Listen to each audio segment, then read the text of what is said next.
Bonjour, aujourd'hui sur Cordes à gratter, nous allons nous intéresser à Can't Help Falling in Love, un morceau de UB40 sorti en 1993 sur leur album Promises and Lies. Alors bien entendu, quand on parle de ce morceau, en général on pense tout d'abord à la version d'Elvis Presley, sortie en 1961 sur la bande originale du film Blue Hawaii. Mais en fait c'est un morceau qui est beaucoup plus ancien que cela. Il date de 1784. C'était une chanson en français, Plaisir d'amour, dont la musique a été écrite par Jean-Paul Égide Martini. Alors c'est pas un morceau qui a dormi pendant 2 siècles et qu'on a ressuscité, ça a été une chanson populaire, il y a eu plein d'adaptations, il y a eu des versions plus sérieuses, par exemple au XIXe siècle, une adaptation orchestrale d'Hector Berlioz. Au cours de toute cette histoire, la mélodie a relativement peu évolué, mais par contre tout le reste, les arrangements ont constamment bougé. Si je considère uniquement les 2 dernières versions, Elvis ou UB40, les accords ne sont pas les mêmes. Et même au niveau de la signature rythmique, la version d'Elvis est en 6/8, c'est une balade, tandis que celle de UB40 est en 4/4, c'est en reggae. On va avoir 2 rythmiques pour ce morceau, la plus difficile c'est celle qui correspond à la version démo que vous venez d'entendre en arrière-plan. Mais on va aussi voir une version beaucoup plus simple. On va quand même commencer par les accords, il va y en avoir 5. Il y a tout d'abord l'accord de Ré, il y a l'accord de La, et il y a l'accord de Sol. Ensuite, il y a 2 barrés. Il y a le Fa dièse mineur. C'est comme une position de Mi mineur, mais avec un barré à la 2e case. Et il y a aussi l'accord de Si. C'est comme un La, mais avec un barré à la 2e case. Par contre, le Si, je préconise plutôt une forme simplifiée du Si. On va mettre l'index ici à la 2e case de la corde de La, et on va coucher le petit doigt aux 4e case sur les cordes de Ré, Sol, Si. On va faire ça en levant légèrement ici la base du petit doigt de manière à étouffer la corde de Mi qu'on n'a pas envie d'entendre. La grille d'accords du couplet comprend 8 mesures, vous l'avez sous les yeux, je ne vais pas vous la réciter. Là-dedans, il n'y a que du Ré, du La et du Sol. Il y a des mesures qui ont 2 accords dedans, donc là c'est 2 temps pour chaque accord. Et il y a des mesures où il y a un seul accord, c'est les 4 temps pour cet accord-là. Je fais juste une petite démo. Wise men say only fools rush in,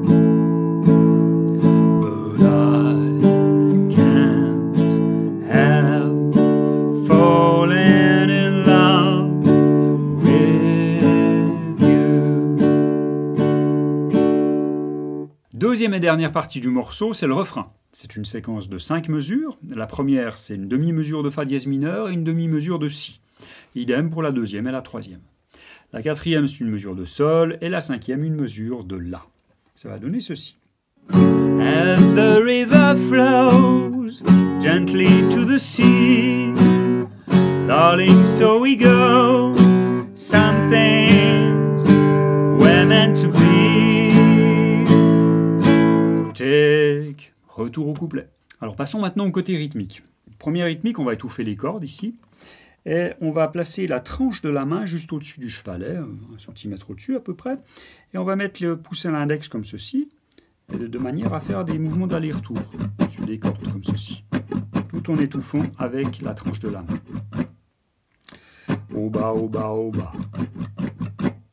Ensuite, on va compter. On va compter sur 2 temps, mais à la double croche. Ça va faire 1 IN de 2 IN de 1 IN de 2 IN de 1 IN de 2 IN de. Et on va faire ça avec notre mouvement de balayage.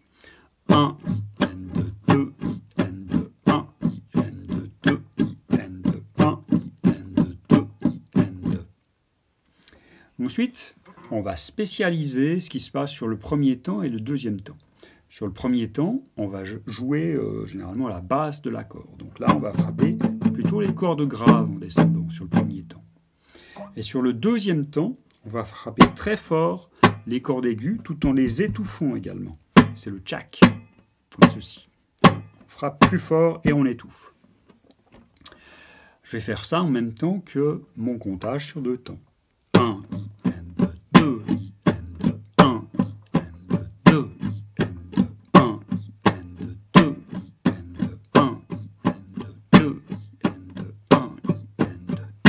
Alors une fois que vous y arrivez bien, vous pouvez rajouter les accords.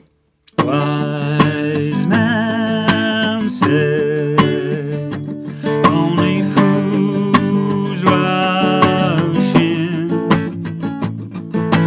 I can't help falling in love with you.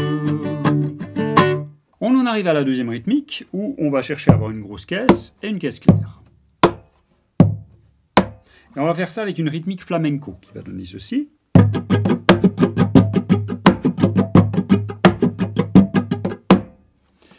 Avec les accords, ça va donner.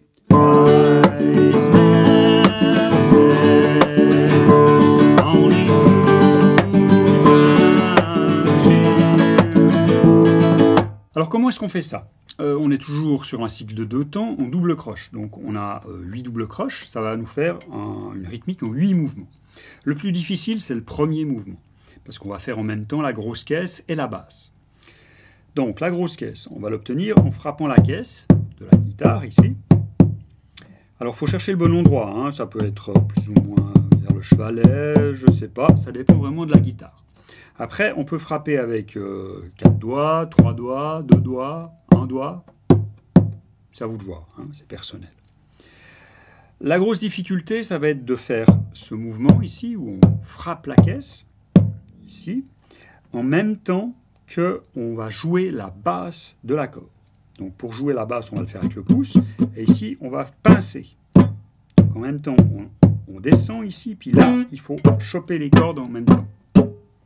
Donc, pour un accord de Ré, ça fait ceci. Pour un accord de La, c'est ceci. On va viser l'accord de La. Pour un accord de Sol, on vise la grosse corde. Mais l'important, c'est de faire en même temps la basse et l'accord. Donc ça, c'est vraiment long à choper, hein. Ça ne va pas venir en 5 minutes. Il faut vraiment s'exercer à faire juste ça. Donc à la fin de ce premier mouvement, votre pouce ici il est en dessous des cordes. Et le deuxième mouvement, on va remonter.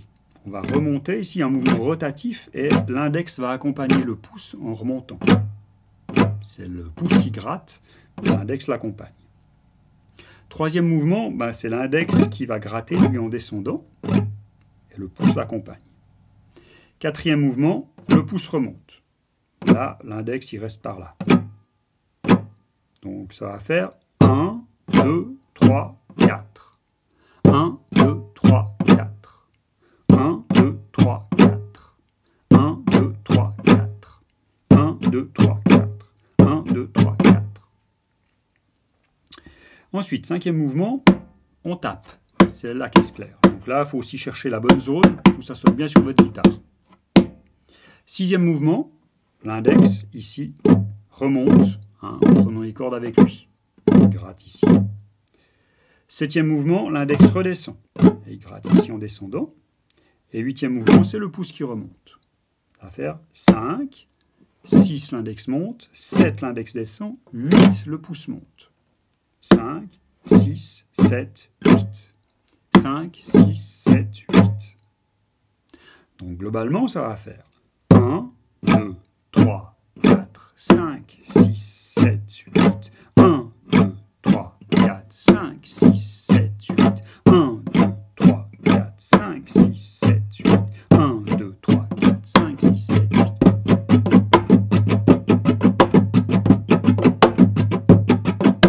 Alors, je ne vais pas vous cacher que cette rythmique, elle est loin d'être facile et qu'il va vous falloir beaucoup de patience pour y arriver. Il ne vous faut non plus pas brûler les étapes. Il faut y aller gentiment, commencer par juste intégrer les différents mouvements, hein, jusqu'à ce que ça devienne vraiment automatique. Et uniquement quand c'est le cas, vous pouvez envisager d'augmenter le tempo. Donc ce n'est pas surprenant si tout ça vous prend plusieurs semaines pour y arriver. Alors petite variante que j'ai d'ailleurs utilisée dans la version démo que je vous ai fait entendre tout au début, on peut, plutôt que de jouer vos doubles croches en binaire, comme ceci régulier, vous pouvez le faire en shuffle. Donc ça va donner ceci sur notre rythmique. Wise man said, only fools rush in. Voilà, c'est terminé. J'espère que ça vous a plu. Si vous n'êtes pas encore abonné, n'hésitez pas. Sinon, portez-vous bien et à tout bientôt pour un prochain tuto.